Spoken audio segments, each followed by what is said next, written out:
aula 30 do curso React Essencial e Acelerado, título O Formato JSX. Então, nossa questão é: o que é JSX? Bom, é um formato de documento, né, que nós precisamos para a construção dos nossos componentes React, todos os que nós tratamos até agora, nos exemplos anteriores desse curso, né, e onde nós encontramos, onde nós precisamos nos preocupar com JSX, vejam no slide, na estrutura do nosso componente, aquilo que fica dentro da cláusula return, aquilo que é retornado para ser renderizado, deve ser escrito em formato JSX.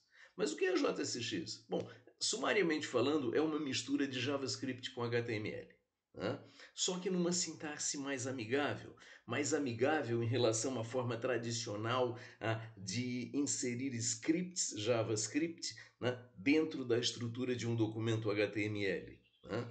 E como isso é usado efetivamente? Bom, digo lá no final do slide que essa nossa estrutura, essa nossa informação em formato JSX que nós queremos que seja renderizado, na prática ele vai ser convertido para JavaScript lá pelo nosso suporte ferramental. Né? Então, nós vimos a geração da versão de produção. Então, quando nós usamos o Vite para gerar a versão de produção, lá dentro da estrutura gerada, na pasta dist, né, tem lá um arquivo .js. Então, tudo que a gente botou de JSX em todos os nossos componentes, quer dizer, vai ser tudo convertido para JavaScript, de todos os componentes, naquele único arquivo .js. Tá? Muito bem. Alguns exemplos que nós já vimos nos exemplos que tratamos ao longo das aulas anteriores. Né? Nesse exemplo aí, HTML. Então notem, o que nós temos dentro do return? Temos uma div, dentro dessa div temos um H1 com um texto, app React. Então, olha, nós queremos que esse texto aí seja apresentado no browser.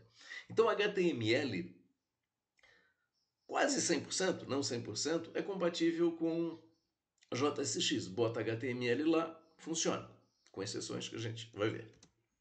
Bom, outra coisa que nós vimos, outro conteúdo que nós vimos em aulas anteriores, declaração de componentes. Então vejam aí, dentro do return nós temos uma div sempre, né? E lá dentro da div nós estamos declarando 3 componentes. Então essa tag com esse formato, quer dizer, ela supõe, opa, deve ter um componente com esse nome. Então fica claro que eu estou colocando um componente e não, por exemplo, um formato, uma informação HTML, como um H1. Bom, nesse exemplo aqui, nós temos JavaScript. É um exemplo também visto anteriormente. Então vejam o seguinte, primeiro ponto. Quando eu boto JavaScript, o conteúdo JavaScript, as expressões JavaScript, tem que estar entre chaves. Então nota, nós temos uma div, dentro da div nós temos uma H1, e o formato, aliás, o conteúdo do H1 é props.title. O que é isso? Isso é o acesso a uma variável, isso é programação é JavaScript. Então, se eu preciso acessar uma variável, quer dizer, o conteúdo de title que veio no parâmetro props, opa, isso é JavaScript, tem que estar entre chaves.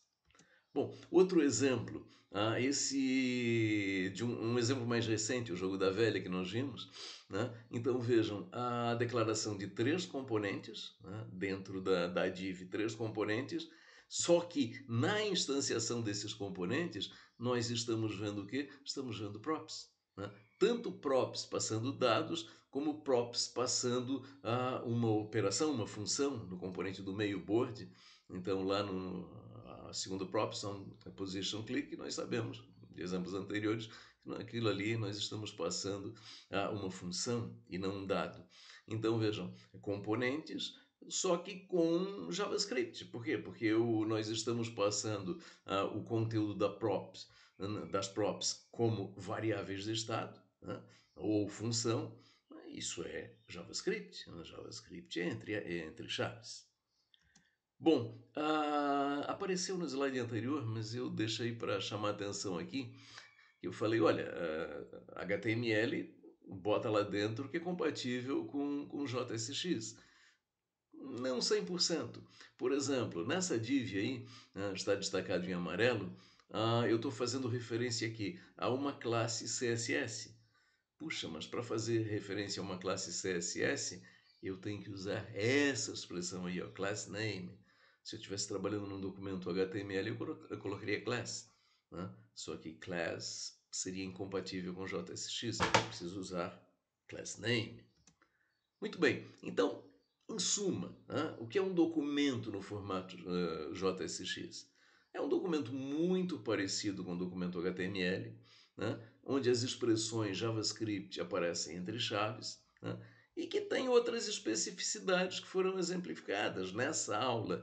A declaração de componente, a referência a uma classe CSS, e tem mais alguma coisa que a gente vai ver em exemplo posterior. Mas, nesse momento, o objetivo foi o quê? Apresentar o que é JSX. Agora, na próxima aula, a gente quer fazer uma outra pergunta. Puxa, agora que eu já tenho uma visão do que é JSX, a próxima pergunta é, tá, mas para que serve JSX? Vejam, estamos no capítulo 9, aliás, esse assunto é tratado na seção 9.1 lá do nosso livro, essa questão do que é JSX. Mas o próximo ponto é, puxa, por que eu tenho que me preocupar com o JSX, dado que todos os exemplos que a gente viu nos capítulos anteriores, nas aulas dos capítulos anteriores, nós até sabíamos da história do JSX, mas não estávamos muito preocupados com isso, né? Mas, a partir da próxima aula, a gente vai ver que nós precisamos sim aprender sobre JSX e usar e explorar, né? E essa aula nós ficamos por aqui.